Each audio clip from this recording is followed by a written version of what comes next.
Okay, so we're going to talk now about creating an assessment, a custom assessment, and then assigning it out to students and how to manipulate that. So I have preset grade 6 ELA standards, and it seems like it always asks you to default back, but once you've selected Indiana, it's right there at the top. You don't have to scroll.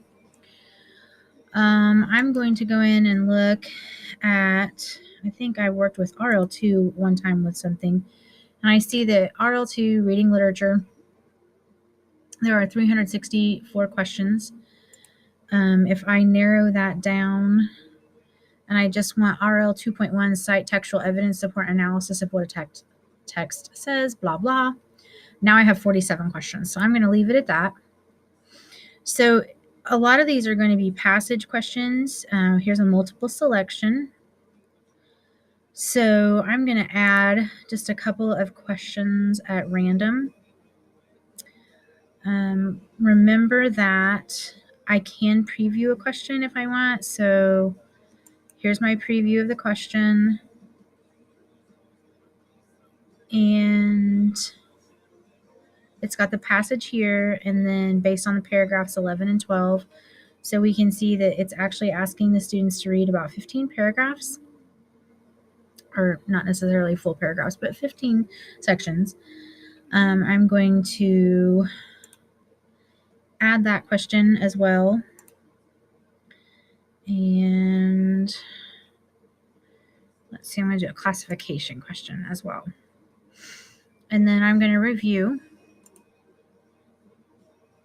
So this will show me my assessment. And when we get to this capacity, I can save the assessment as a draft. I can preview it as a student. So I would see exactly what the students look. So I'm not going into it blind. I can add more questions from the question bank, or I can actually add a whole new question. So I'm going to give this a sample name. It's a test assignment ELA grade 6. And I can change the image here if I want. I tend to just leave them as the standard because I don't care that it looks real pretty. I see that it has 10 questions and 17 points, and then every standard that's covered. And remember, I chose RL 2.1, but it's also going to cover other standards as well. But the focus then is what I wished, and it'll give me the breakdown of all the assessments. So next, after I've given it a name, I'm going to publish it or assign it. Now, this is where we have to be a little strategic, and I'm learning how to change some of these things, but it can be a bit frustrating at first. Once I set a date for it to open, it's harder to manipulate and open and close. This is where secondary teachers' Canvas is really going to come into play. K through 5, Google Classroom doesn't allow you quite this flexibility, but if I remember right, you can still create posts to save and post later in Google Classroom. So you can schedule a post, and that could come in handy here. So for example, this middle school does night hour, and so they know every week what they're going to have, so they could pre-plan night hour assessments. And if you know the window that you're using, you can create that window. They give them a week's time to do it, which is pretty reasonable. If we look to e-learning days in the future, we're looking at 5 school days in between missed days to make up. So that would be perfect because that's a week as well. So we can have an open date of today at 2:45 p.m. because that's about when I'm recording this particular one. And it would close a week later. I can choose to have it open automatically on the start date, or I can have to open manually in class.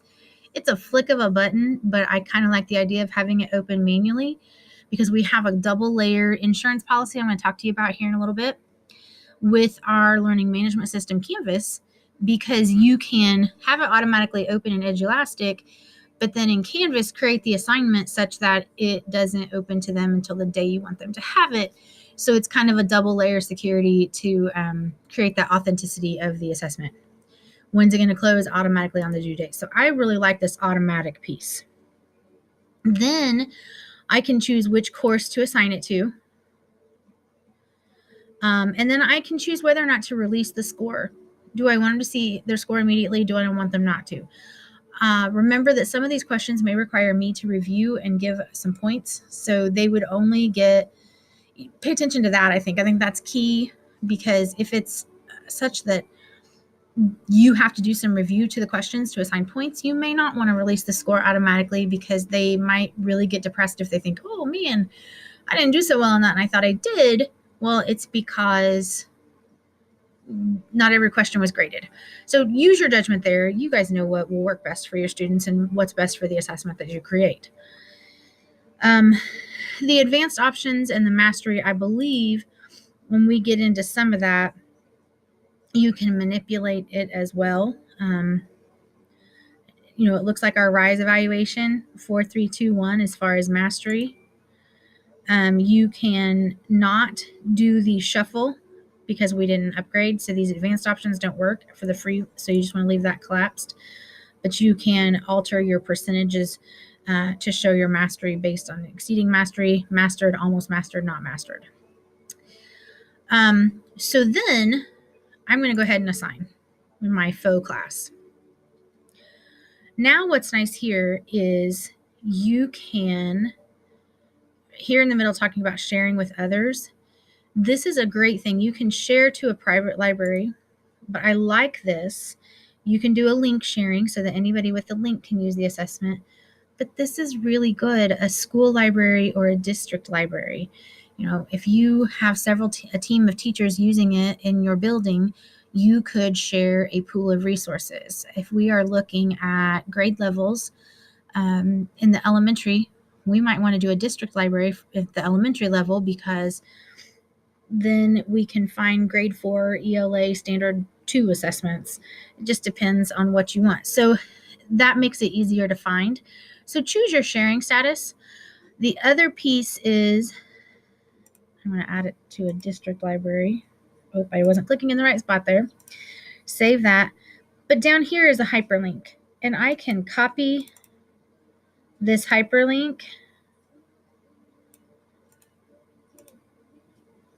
and then I'm able to paste that wherever I want. Secondary teachers, you're going to look to Canvas. Elementary, you may look to Google Classroom.